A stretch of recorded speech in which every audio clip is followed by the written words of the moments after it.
Good morning. This is your Dr. Vinay, surgical gastroenterologist from Hyderabad. I had a call today early in the morning around 6 o'clock from a friend of mine who said his uncle had tested positive, was admitted in chest hospital, and he passed away. Now, after that, they requested, the family requested for the immediate primary contacts, that is, his wife and children should be tested. Unfortunately, the hospital authorities said they do not have permission to test them. Now, these people tried to protest, saying prior to hospitalization he was at home and they were in direct contact with him for a week or 10 days. It is quite the possibility that they got the disease would have been quite high. Whatever they said, the hospital has not agreed because they do not have the facilities nor permission to do the test. Now, why are we insisting so much on the tests? Is it possible for every person in the state or country to be tested? No, it is not possible. But what is happening elsewhere outside our state, in the country, in India or outside India? There is random testing. That is, those you suspect that they can have the disease are being tested. Like right now I said, the primary contacts. Also in containment zones where all the person may have gone before actually testing positive. Those sort of people are being randomly tested, and if they are positive, the advantage is that even if they are asymptomatic, by keeping them quarantined at their own house, I'm not asking that they should be admitted. If by quarantining them, you are preventing them from spreading to other people. First of all, in their own house, there could be elders in their house, there could be small children in their house, there could be other family members with comorbid conditions like diabetes, cardiac disease, asthma, other respiratory infections, or those who have had kidney transplant. These sort of patients are susceptible. The main person may be asymptomatic and may come out with nothing happening to him. But if he spreads to these sort of people, these people are the ones who are actually dying. We can prevent that. So that is why we are keeping on requesting that tests should be done. Also, if you quarantine a person who is tested asymptomatic but tested positive, then he will not spread to others, and the load on the hospitals and the doctors is far reduced. With a lesser number of patients, they can work in a more relaxed atmosphere. I'm not saying relaxed from the disease, but they at least are more secure. Also, when a doctor knows that this person is positive or negative, he can work in a particular manner rather than when he does not know whether the person is positive or negative. Let me tell you one thing. The medical staff being infected with COVID disease, the number is far higher in non-COVID hospitals than in COVID hospitals. Because in COVID hospitals, they know COVID patients are coming there, they are taking all the precautions necessary, and so the infection rate among the medical staff is far less. In fact, I know Apollo, the infection rate to medical staff is literally zero.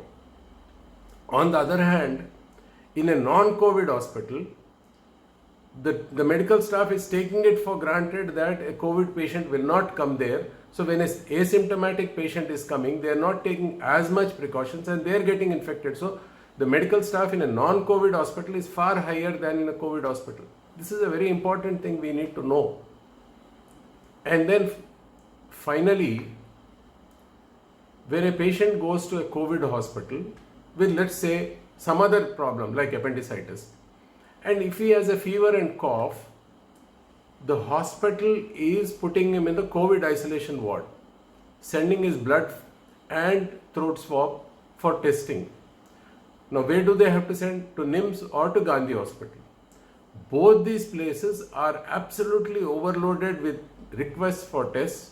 and they have a huge waiting list. So it is taking 2 or 3 days for the result to go back to the hospital from which the request has come.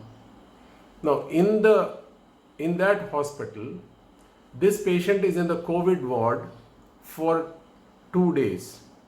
He runs a risk, though until now such a thing has not happened, but on paper at least he runs a risk of getting the infection, though there are single rooms for them.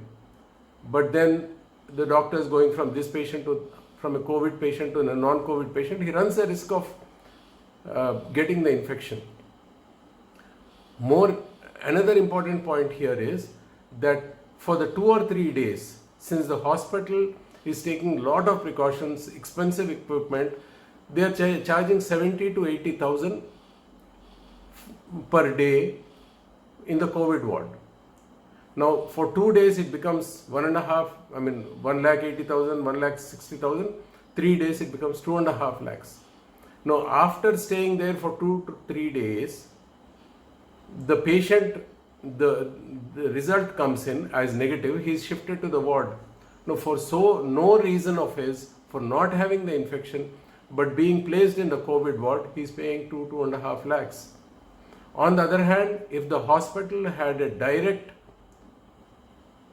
permission to do the test, probably in an hour or two they'll get the result, and depending on the result they'll shift him to the ward or the isolation ward. So much of money also for the patient is being saved. Therefore, it is necessary for all these reasons that permission be given and more tests are being conducted. But why is that not happening? Because the government wants to show its efficiency by saying, see how greatly we are controlling the viral disease. There is no disease in our state. The numbers are only in hundreds and in 1,000 or so. No, there are problems with this also. Let me tell you, our government is not doing anything more than what is being done in other states, except that we are not even doing testing which the other states are doing. Now, when we are not doing anything more than what is being done in other states, why are the numbers in other states far high, and when our numbers are very low? That is because the numbers coming out, the numbers being told, the numbers being announced every day in the night are far less than what actually the figure is. And because we are also not doing testing, we don't know what the actual figure is.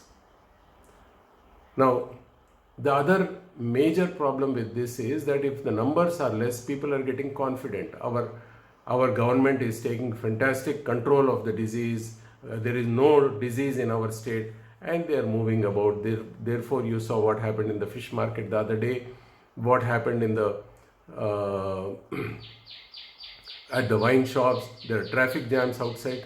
For 1.5 months during lockdown, you did not allow prayers, you did not allow mosques, prayers in temples or churches or mosques. Now suddenly you've released them in front of wine shops and fish markets. The disease is going to spread like wildfire. In these circumstances, my request to all my state people, my friends, my brothers, my sisters is, since the government is not doing enough, please take care of yourself, because ultimately you are the one who's going to be at lost. Please take necessary precautions of masks, of gloves, and of social distancing. You save yourself. The government is not saving you. Please save yourself. Thank you so much.